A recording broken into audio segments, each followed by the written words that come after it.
Je suis confiée par le Premier ministre de l'époque, Édouard Philippe, une mission sur la place des femmes dans les médias.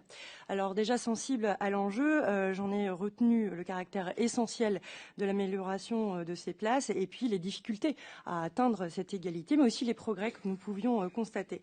Pour cette audition, je suis allée voir, je suis allée consulter le dernier baromètre de l'ARCOM, qui est en date du 6 mars 2023, le prochain arrivera dans quelques jours. Et parmi les chaînes info, de la TNT, CNews sous-performe quasiment sur l'ensemble des indicateurs de la place des femmes. Vous êtes en queue de peloton, notamment sur le temps de parole des femmes. Vous êtes les seuls à être en dessous de 30%. Monsieur Nedjar, vous avez dit tout à l'heure qu'on parle de tout avec tout le monde sur CNews, manifestement un peu moins avec les femmes. Et ce combat percute l'actualité. La tenue de propos écrits ou oraux qui bafouent ou du moins ne respectent pas les droits des femmes.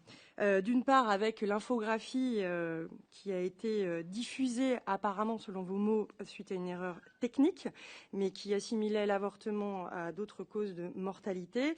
Et puis encore ce matin où l'on pouvait minimiser la portée de l'inscription du droit à l'IVG dans la Constitution.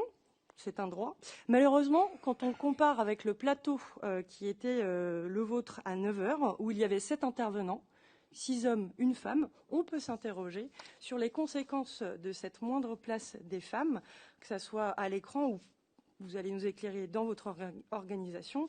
Alors mon interrogation, elle est assez simple. Pourquoi en est-on encore là ?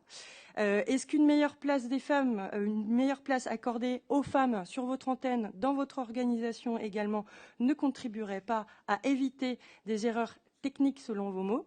On pourrait supposer aussi peut-être certains errements éthiques. Et tout ça pour contribuer à quoi? À une meilleure qualité de l'information. Je vous remercie.